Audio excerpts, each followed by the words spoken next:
News Panorama is a TV news magazine program that gives you the story behind the story. It tells the stories the way they should be told by capturing the larger scale.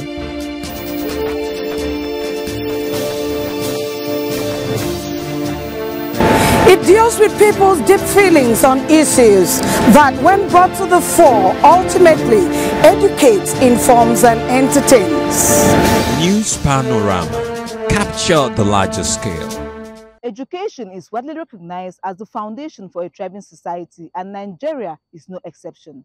Recent news highlights a growing call for policy reforms in the education sector, emphasizing its crucial role in Nigeria's global competitiveness and future success. Stakeholders are advocating for improvement in curriculum, teachers' training, infrastructure, and technological integration to foster socio-economic development. These and many more are on our lineup this week. It is a must-watch. Welcome and thanks for joining me on the program News Panorama. I am Josephine Efanga. If you've just tuned in, you're watching News Panorama. News Panorama. Capture the larger scale.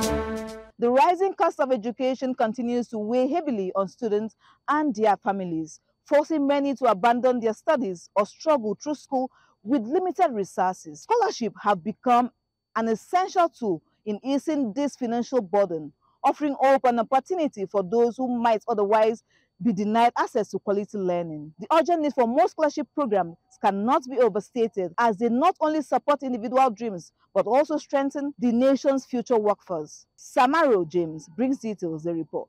As the cost of education in Nigeria continues to escalate, numerous students face significant challenges in meeting the financial requirements of their academic pursuit. From tuition fees to accommodation, textbooks, and daily expenses, the financial burden of funding education has become overwhelming, particularly for students from low-income backgrounds. Although scholarships are available, they are limited in number and often inaccessible to the majority of students. Many existing scholarship schemes are irregular, highly competitive, or contingent upon political and social connections, thereby excluding deserving candidates from receiving support. Consequently, numerous students experience declining academic performance due to the pressure of balancing multiple part-time jobs or relying on unstable income to remain enrolled in school. In Calabar and other parts of the country, the situation remains unchanged. Talented students are hindered by a lack of financial assistance. Some students have been forced to discontinue their studies, while others endure substandard learning conditions due to their inability to afford essential materials or secure a stable study environment.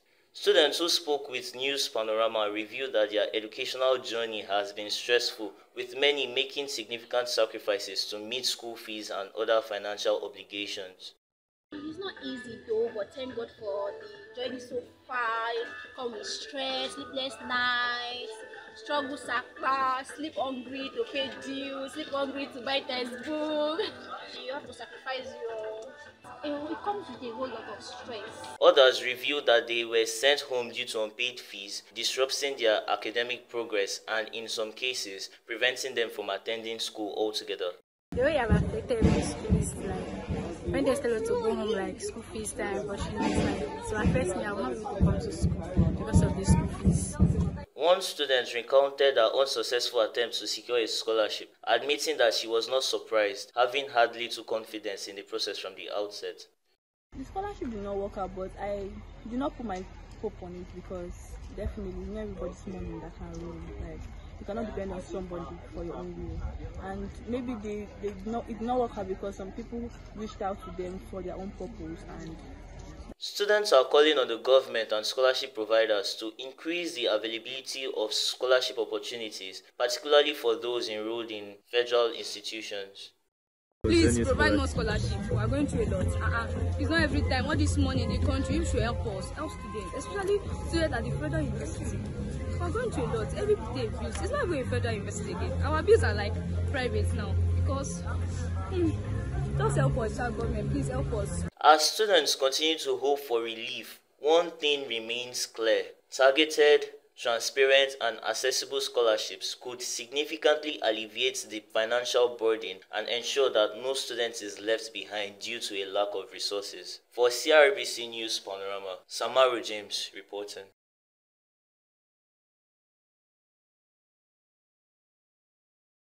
Examination malpractice has become one of the most pressing challenges facing the education system today.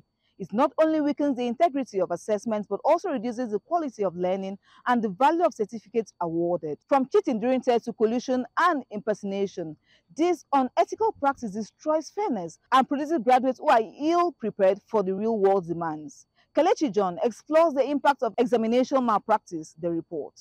Examination malpractice remains a persistent problem in many educational institutions across Nigeria, with far-reaching consequences that threaten the integrity and credibility of academic assessments beyond affecting individual students. This issue undermines the quality of the education system and erodes public trust in graduates and the qualification they hold. Research shows that the rise in examination malpractice is largely driven by the overwhelming desire to succeed, often accompanied by the poor preparation and lack of confidence in one's ability. Other contributing factors include ineffective teaching method, peer pressure, and the fear of failure. In some cases, students succumb to pressure of meeting high expectations set by parents, lecturers, or society at large. Dr. Enyema Mesa, the examination officer in the Department of Mass Communication at the University of Calabar, traced the root of examination malpractice back to the late 90s. He noted that while the issue started with simple acts such as copying from textbook or notebook, it has now taken on more sophisticated forms, including the use of smartphones,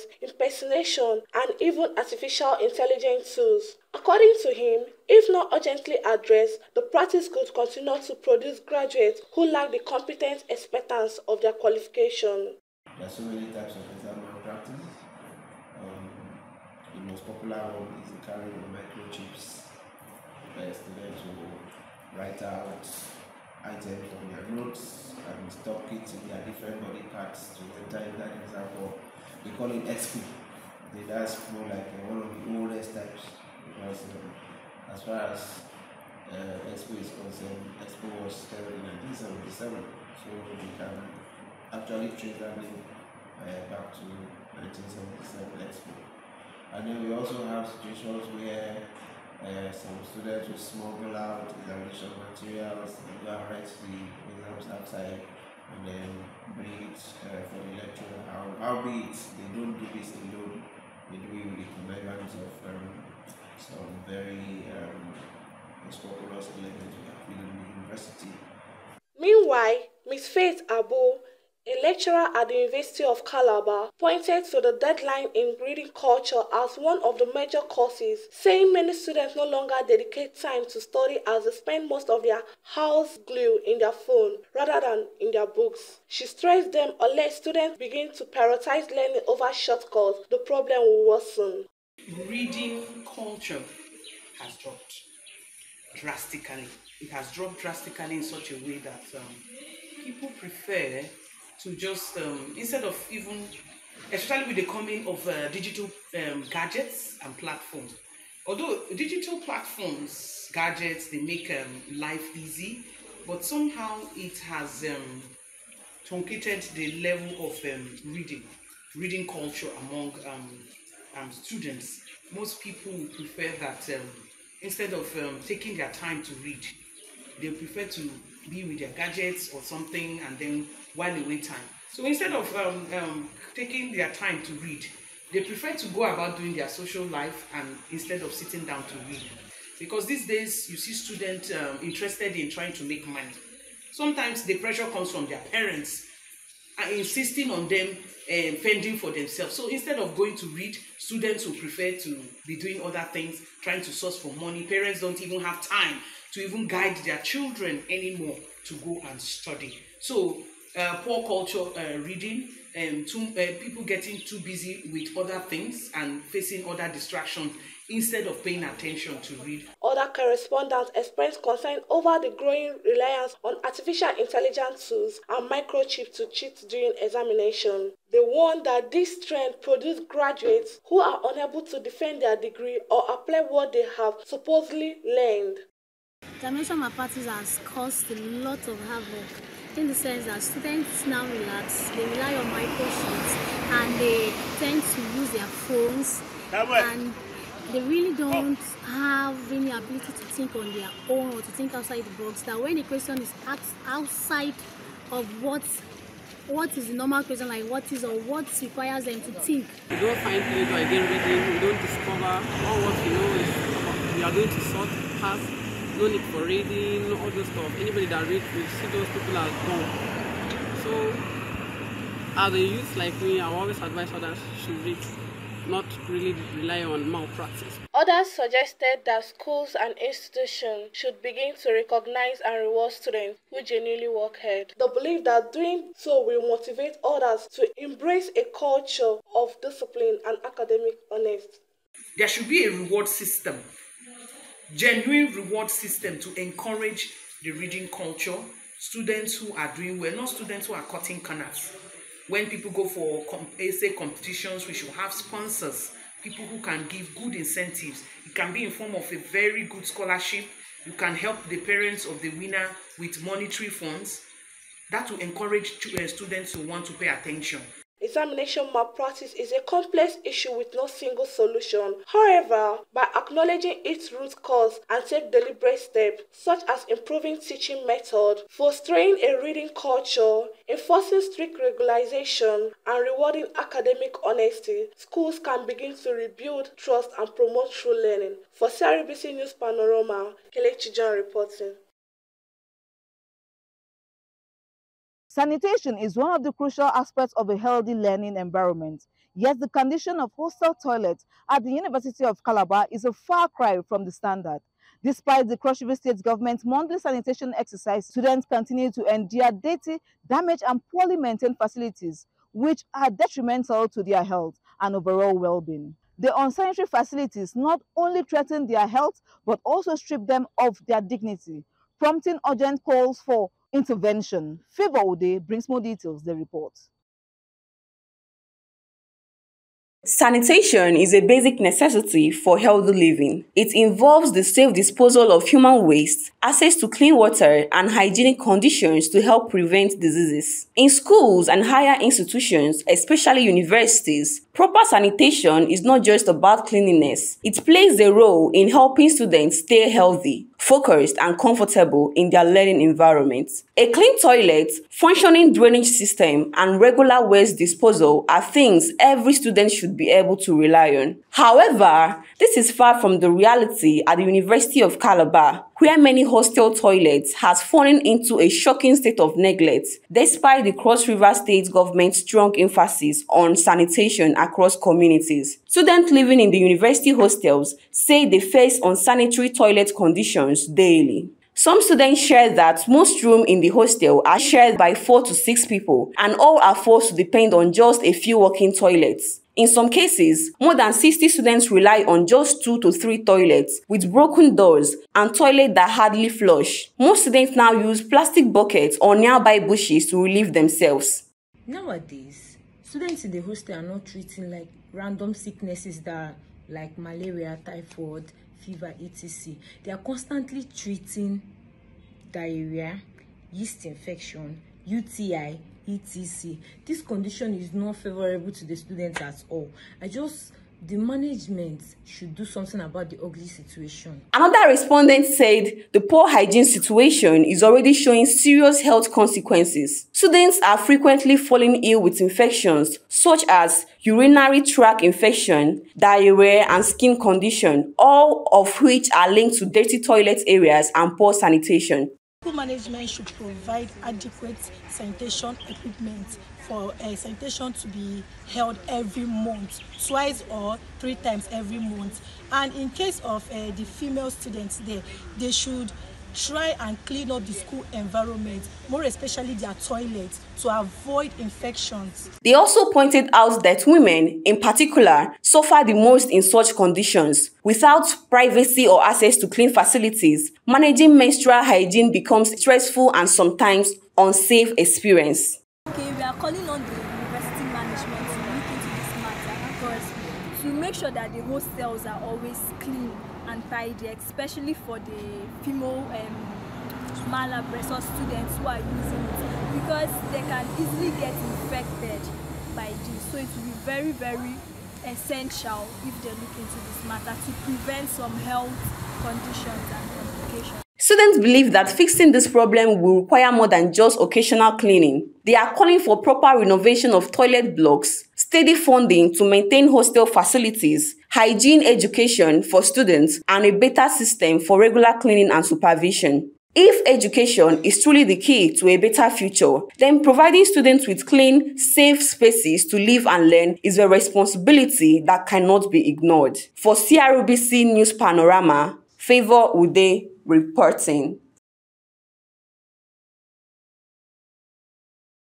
In Nigeria, the standard of education system is designed for students to start secondary school at around age 10 or 11 and finish by age 16 or 17 before proceeding to the university at about 18 years. However, recent figures show that thousands of students now begin secondary school as early as age 9 and enter the university by age 15. A trend that is becoming more common across several states. This development has sparked discussion on whether early entry benefits academic growth or places young learners under unnecessary pressure, raising important questions about readiness, maturity, and policy enforcement in the nation's education sector. Victoria Etim completes the story, the report. In Nigeria, the standard education system follows the 6334 model: 6 years of primary school, 3 years of junior secondary, 3 years of senior secondary, and 4 years of university. Typically, children begin nursery at age 3 to 4, start primary school at age 5 to 6, and transition to secondary school around age 10 to 11. But that timeline is gradually shifting. More parents are enrolling their children in school earlier than expected, some starting primary school as early as age 4 and entering secondary school at age 8 or 9. According to recent data, over 18% of students admitted into secondary schools in 2024 were between the age of 8 and 10. Furthermore, the statistic from Joint Admission and Matriculation Board (JAM) shows that more than 12,000 candidates who start for 2024 UTME were between the age of 14 and 16, a significant rise from previous years. With the popular belief that children who start formal learning early and skip grades based on strong academic performance often progress faster, many guardians and parents view this as a way to nurture brilliance and unlock potential, while others question the long-term impacts, partially on mental and emotional development. Some parents believe that when a child shows early intelligence, there is no reason to delay schooling. They also mention that the cost and competitiveness of education push them to move quickly through the system. Maybe because of lack of house help or people that will help them, especially those who are workers. They find it difficult dropping their children. They prefer taking them to school earlier, need them from the burden of paying someone to take care of. Some teenagers who began early say they truly enjoy learning and feel mentally ready for the academic challenges. They believe they have matured enough to keep up with other peers. I started very early and I'm 19 and I'm almost done with school. So I feel that I'm intellectually ready and I enjoy learning. However, others caution that academic success doesn't automatically translate to emotional readiness. While a child may excel in examination, university life demands independence, resilience, and strong self-awareness qualities that may take time to develop. Most of them are not mentally ready. Like, if they finish school early enough, like if they start school on time and finish their secondary school early enough, you'll see that when they get to the university, their mental health will not be strong enough to carry the stress and the academic work that people in university go through. So I would say one of the side effects is that they are not mentally ready. Ultimately, every child's academic journey is different. While early schooling can benefit some, it is often shaped by multiple factors: early composure to structured learning, strong parental involvement, and natural intelligence. But as the trend continues to rise, the question is, are we preparing students for long-term success or just rushing them through the system? For CRBC News Panorama, Victoria Etim reporting. The National Youth Service Corps (NYSC) remains a significant milestone in the journey of every Nigerian graduate, offering a year of service, learning, and exposure to diverse culture and environment. However, life after NYSC signals the start of true adulthood, a period where young people must navigate a competitive job market, decide on future education, start businesses, or make other major life choices. Glory Otu examines the challenges and opportunities that come with this transition, the support system in place, and how Nigerian youths are finding their path in the crucial phase. The report. The National Youth Service Corps (NYSC), established in 1973, is a one-year mandatory program for Nigerian graduates designed to promote national unity, cultural integration, and youth development. Beyond its primary goals, the scheme serves as a bridge between the classroom and the workforce, offering opportunities for community service, skill acquisition, and exposure to diverse social and professional environments. As corps members conclude their service year, they enter a new phase of life, one that demands greater independence, responsibility, and foresight. It is a transition from the structured routine of NYSC to the realities of adulthood, where choices about career paths, finances, and personal growth begin to shape their future. For many, the service year has been a period of self-discovery and skill building, and those experiences are guiding decisions they make for the road ahead. Some corps members say they plan to go into entrepreneurship, with farming topping the list due to its broadness and contribution to the nation's economy and potential to provide long-term income. I believe that I should be an investor, someone investing on businesses like farming, because as you see me, so I'm a farmer. As you all know that farming is the nucleus of agriculture, and if you look at the efficacy of farming, it has contributed immensely to the gross domestic profit of this country. So I like to see myself as a farmer, so not ordinary farmer, commercial farmer. They added that the NYSC scheme has equipped them with administrative and leadership skills that will be useful in managing business or navigating the world of work after service. I feel every graduate should have a skill, more like a digital skill, like myself in particular now. I'm not depending on government. If I happen to get a government job, I'll take it for the meantime because it will still help me. But I'm not necessarily depending on it. Why? Because government cannot employ everybody. So a graduate or just graduating copper should have a digital skill or like a side hustle. It is very necessary. Others believe relying solely on government jobs may not be enough to meet the needs of young graduates in today's economy. They encourage fellow graduates to learn a vocational skill or handiwork, such as tailoring, catering, ICT, or other trades, as a sustainable source of income, especially with the current job scarcity. Go and acquire skills. Right? In Nigeria today, it's very, very difficult for a young graduate to get work easily, if not connections and then some of that. So the best advice I will give to my youth in Nigeria is, first of all, entrepreneurship matters a lot. You know, when you have skills, you are mobilized, and then I think I would advise my fellow Nigerians, before you look for any government work or any other government opportunities, just go and acquire skills. It doesn't end here. Our patriotism to Nigeria, our career, our goals, especially the Said, those skills you've acquired, it doesn't end here basically. So there is continuous personal development, continuous development of your soft skills, such as your communication skills and the rest. So continually work on yourself. So my thoughts after NYSC is keep up adding skills to yourself, adding value to yourself, because that's what the world out there demands for you. For these core members, the end of NYSC is not the end of the journey, but the beginning of a new chapter that demands creativity, resilience, and readiness to adapt. For CRBC News Panorama, Glory Otu reporting. Just in, the primary ruler of Calabar South, His Royal Majesty Tubom-Yung Efimokun, has condemned the wanton destruction of the Ensho Town Council property by her tenants. This is coming on the heels of the preparation for the second anniversary celebration of His Royal Majesty Tubom-Yung Efimokun as the primary ruler of Calabar South.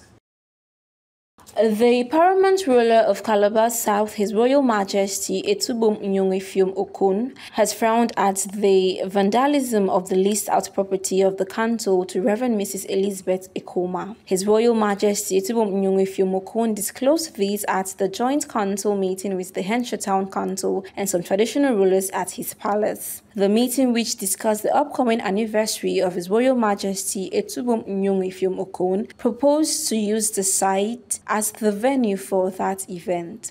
The Joint Council of the Henshaw Town Council and the Calabar South Traditional Rulers Council, led by His Royal Majesty, inspected the vandalized old Henshaw Town Council by his tenant, Reverend Mrs. Elizabeth Ekoma. 3 years anniversary is coming up on the 6th of October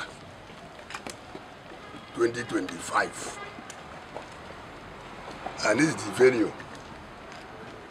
we decided to do the ceremony here. That's why we are here now. And this got one house, as we used to call, here in our community. This place was here for the past 100 years. Was a shutdown of this community started in 1901. Other members of the council condemned the action of the tenant over a council property entrusted into her care. The secretary of the Henshaw Town Council, His Highness Efangansa Emmanuel, lamented that the property destroyed is owned by the Henshaw Town Traditional Rulers Council. What she has done here, nobody will believe that a pastor or a woman of God can do this. This complete vandalization. This property is gone unless you start a fresh building. And as the secretary of the council, I will not allow this to go unpunished. We'll go to court. She was here with some of our pastors, removing things with 2 Dyna trucks parked out here. I came personally with the engineer. I didn't. We saw her here. I did not know they were going to vandalize this place. I thought maybe she was removing her furniture, chairs, table, and the rest. But what I see now is all the windows, window frame, I mean, even the things that were embedded into this place by the white men that came, none of them is here. Also speaking were Etubum Clement Ekeng Henshaw, representative of Ewa Ekeng family. He said that legal actions would be taken against her. I'm surprised to see this. I'm not aware, but it's very bad. She needs to be taken to court. She should be taken to the court. Because this was not what she took from Henshaw Town Council. I'm not a member of Henshaw Town Council anyway, but this was not what she took from Henshaw Town Council. And the grandmother comes from a white king family. She's not supposed to do this. So she's part and parcel of this place. It's surprising for me to come and see this.